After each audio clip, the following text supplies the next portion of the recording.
Hello guys, good to talk with you again. Hope everybody's doing well and taking good care of yourselves. Also, just to remind you to take excellent notes on these videos because a lot of the information will not be in your reading. A lot of it is just research that I've done and some things that I've kind of put together so you won't have it in your books. We're going to continue our discussion of the unit with realism and naturalism. We learned yesterday that the transcontinental railroads made things delivery a lot faster in delivering manufactured products, as well as just transportation in general.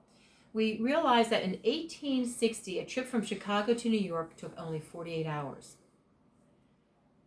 20 years prior to that, the trip would require a 3-week excursion.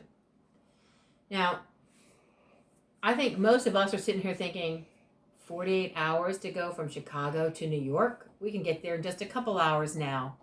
Well, that was on the Transcontinental Railroad. We have gotten so many other things since then that we don't have to worry about this speedy, the slow pace of transportation anymore.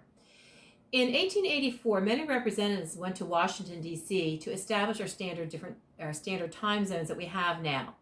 Many of these conditions during this time period within Washington and also within just the transportation and the experiments and the science growing, it spurred the souls of our writers to write more and to become more involved that way. The Sherman Antitrust Act of 1890 was also a response to the public outcry against industrial crime. The law, however, proved to be ambiguous and difficult to enforce. Jacob Riis grew up in the slums of New York City. His childhood experiences and the things that he saw as a police reporter for the New York papers prompted him to declare a one-man war against the terrible social conditions of the lower class. Theodore Roosevelt was very angry at the continuous journalistic exposures of corruption. He coined the term muckrakers. He was alluding to the character of in Bunyan's Pilgrim's Progress, the one who carried the rake around on his shoulder and could only look down. He walked around and couldn't look up at all. He always looked down at the dirt and the scum. Slowly, the most obvious evils of the age, such as the abuses of child labor laws or the worst discrimination against women, gave way to new laws.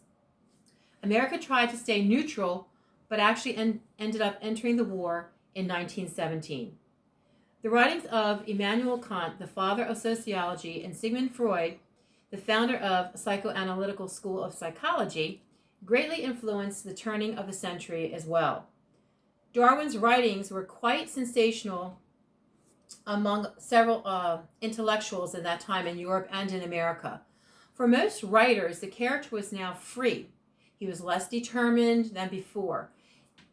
There was no more ridges put on to the character. Hamlin Garland depicted the plight of the Midwestern farmer in the clutches of the capitalist landowner as being under the lion's paw. Garland had experienced the oppression of farm life firsthand. William Dean Howells was considered America's foremost novelist during the early part of this century. One of the first authors we're going to actually talk about is Stephen Crane. Stephen Crane's Maggie, A Girl on the Street, is considered one of the first American naturalistic pieces of work that was written. But the American people were divided by the new economic forces that caused the concentration of wealth and left enormous impoverished classes as well. Stephen Crane was one of the 14 children of a Methodist minister in Newark, New Jersey. So he was a Jersey guy. He showed a bohemian quality in his early fiction that must have been quite shocking considering his religious upbringing. When I talk about bohemian, I'm talking about going against all norms, all society issues, forgetting the economic issues, religion, everything is tossed out the window. And that had to be of great shock, knowing how he was brought up. in conclusion, I just want to say he borrowed over $700 to have his book actually published at his own expense. However, most of the copies just kept piled up in his own room. He couldn't even give the books away. Red Badge of Courage was an immediate success and brought Crane to the attention of the critics both in England and in America.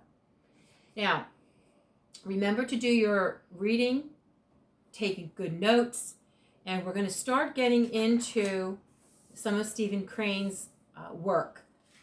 The Red Badge of Courage, we're going to read The Open Boat, but I want to remind you just to make sure you do your work. Thank you for all your hard work in your schooling and getting your work to me on time. Have a great evening, and I'll talk with you tomorrow.